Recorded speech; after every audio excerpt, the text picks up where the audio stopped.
Fire chiefs have been telling us, Shane Fitzsimmons among them, that this is absolutely unprecedented. Numerous people who've lived through the fires in New South Wales and Queensland over the last couple of days, Premier, have said something's changed. Something has changed. This is different. So, do you agree with the Weather Bureau that climate change is creating the conditions that are causing these severe bushfires?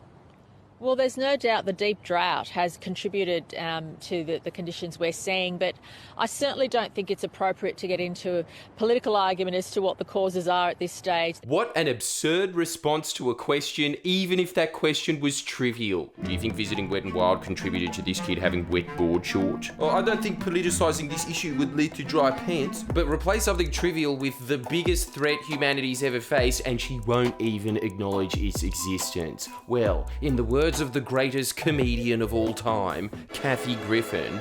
Really? So fine, let's not politicise climate change, let's politicise her political record, because if you look at the primary human causes of drought, just having a little check here, and would you look at that? You've now passed the buck on from collectively humanity's fault to almost entirely your own. Thank you for suggesting we don't politicise climate change. I'm going to let you in on a little secret that I've learned from top CSIRO scientists. You ready? It'll blow your mind. You know what's extremely helpful in a drought?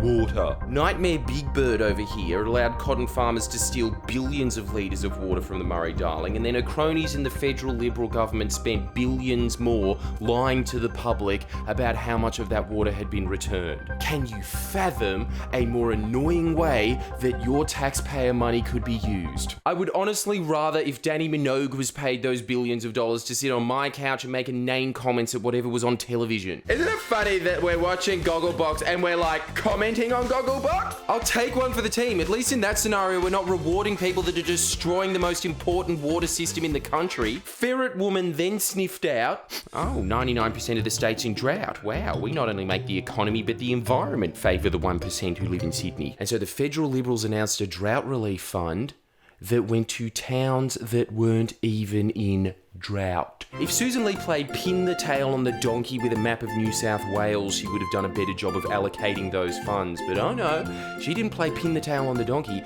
She played pin the tenor on the donkey voter. She pork-barreled millions of dollars to people who weren't living in the marginals, to people who were living in marginal seats. And never in my wildest dreams did I think I would utter this sentence. It gets even more corrupt. Yes, we live in the developed world. They then handed out $10 million in drought education to private schools. You have got to hand it to the Liberals for their creative flair. They can make any scenario an excuse to hand out money to the wealthy. Oh, the economy's in boom. Tax cuts to the upper class. Oh, the economy's in recession. Tax cuts to the upper class. Oh, the world's on fire. Give money to the upper class. Oh, one of their spoiled brat kids threw a stink bomb in the office. Well, sometimes a prank's so good you've just got to pay it. There you go, champ. It was either going to you or a foreign agribusiness company, and you're slightly less of a cunt. Can you imagine how awful a human being you would have to be to use the biggest crisis in the country as an excuse to gift money to private schools? What I'm saying is, if Scott Morrison gets a state funeral, why doesn't Ivan Milat? He has a stronger moral code. Without healthy riverways, what will attract backpackers into sparsely populated areas? Our fire commissioners were telling me that they're learning, some of these fires are creating their own weather systems.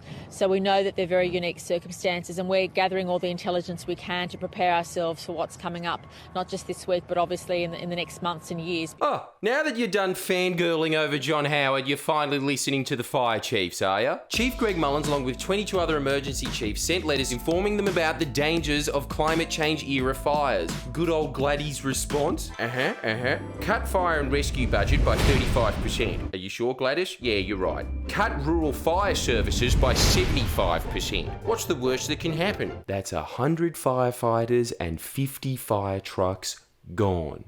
New South Wales isn't the state of business, it's the state of fuckheads. The fact we elected her makes me glad that Queensland smashes us in Origin, because we deserve to feel bad about ourselves in every given opportunity. And the fact that the Deputy Prime Minister's response to the fires was. Deputy Prime Minister Michael McCormack was on ABC Radio this morning and he was asked about a warning on climate change from 23 former emergency and fire personnel.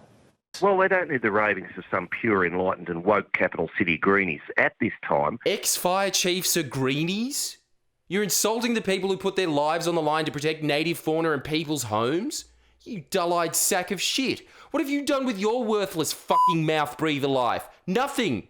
Nothing. You were a journalist and then a bureaucrat, and then you had the gall to ignore the people that actually save people's lives for years. Then when they reach catastrophic levels as a result of your criminal incompetence and corruption, you then waddle into an air-conditioned room and insult them via mic. Say it to their face on the front line, you overfed technocratic cunt. These fires have led to human deaths, hundreds of koalas being burned alive, potentially millions of hectares of native habitat being permanently lost, all to the backdrop of an extinction crisis, which I cannot stress this enough. This is the greatest catastrophe to have ever faced this nation's history. We're talking about the genocide of 1,800 plants and animals, and for what? So utter filth like arsonist McCormick and koala killer here get invited to balls where they can wear ugly suits? They're not even sending their thoughts and prayers like the ever-enlightened Scott Morrison. They're just getting slosh-faced at a party no one but them wants to attend. Please donate to the RFS, because it seems as usual that the Liberals are doing absolutely nothing to help it. In fact, the evidence would suggest that they're doing everything in their power to exacerbate it.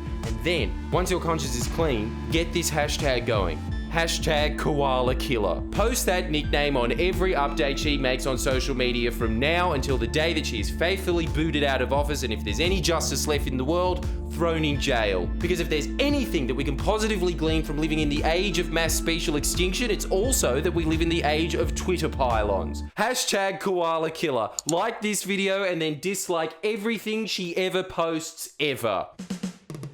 Please share and comment below. Comment.